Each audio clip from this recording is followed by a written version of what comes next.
about the absolute legends of ultra running. Courtney Dauwalter. Her name is, well, it's right at the top, like the undisputed G08 of ultra trail. So the news that she'd pulled out a DNF at the Cocodona 250, that really made me pause, especially because she wasn't just running. She was way out front, leading everyone by mile 77. That was the truly surprising part. We're going to unpack. We really want to understand the timeline. What exactly happened that led to her withdrawing from this huge 250-mile race? Okay, sounds good. So let's set the stage first. The Cocodona 250, what are we actually talking about here? Well, it's this annual ultramarathon. It takes place in Arizona, and it is a beast. We're talking 250 miles. That's, 402.5 kilometers? It goes from Black Canyon City up to Flagstaff. And the terrain isn't exactly a walk in the park, right? Not at all. It shifts from, desert sections to forests, and the start, it's brutal. Runners hit something like 10,000 feet of elevation gain in just the first 50 kilometers. Wow, 10,000 feet in the first 30 miles or so. Yeah. That's intense. It really is. Big credit to Jamil Corey and Anthony Culpepper from Aravaipa running for, dreaming up such a challenge. Definitely. And against that backdrop, you have Courtney.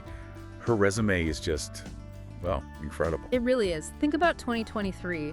That Triple Crown winning Western States, Hard Rock and UTMB, all pretty close together. Unbelievable. Shows insane endurance. And she's conquered these longer distances before, too. She won the Moab 240 back in 2017 and the Tahoe 200 in 2018. Right, so 200-plus miles isn't totally new territory. And not entirely. And what's interesting, too, is her recent form. Just a month before Cocodona, she set a course record at the Crown King Scramble 50K. So she was coming in sharp. Seemed like it, suggesting she was in peak condition heading into this.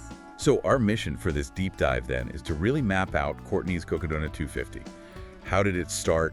When did things change? What was the official reason given for stopping?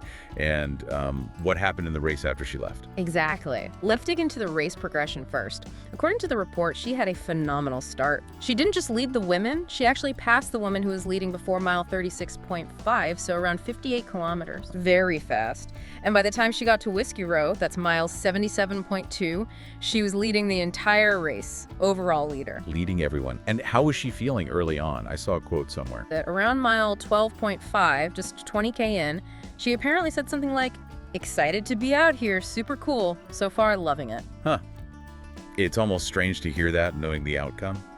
So when did things start to go wrong? Well, the critical point seems to have been Tuesday morning. The report says she stopped her run at mile 108. Mile 108. Okay, so about 174 kilometers in at Mingus Mountain. Correct. And, for an athlete like her, a DNF did not finish.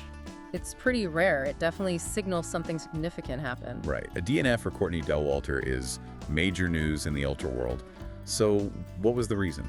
Her team put out a message on Instagram. They cited severe stomach issues. Severe stomach issues. The full message was something like, "Well, shoot, Court finished her run this morning at mile 108. She's doing fine and very thankful for all the cheers, both in person and from afar. Thanks for being part of our team." Well, shoot, feels very good. But severe stomach issues, that's tough in these races. Could be anything from nutrition to hydration, maybe something specific to the conditions. Exactly. It's often a major factor in ultras. So with Courtney out, the race obviously changed quite a bit. Who took over? Dan Green moved into the overall lead, leading the men's race too. And for the women, Rachel Ontrikin, who actually won last year. Oh, the defending champ. She took the women's lead and was sitting in third place overall. Apparently opened up a pretty big gap on the next woman. Interesting. And we should also probably note, this was Courtney's first time running Cocodona 250, right? That's a key point. Her debut at this specific event.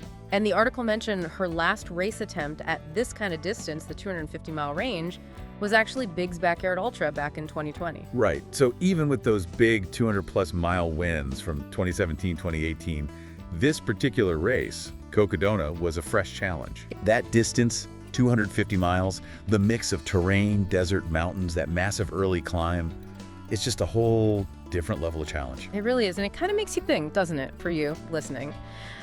How does something like this unexpected outcome for such an elite athlete, highlight just how complex things are? The interplay between the human body, the environment, mental state, even when someone is incredibly prepared.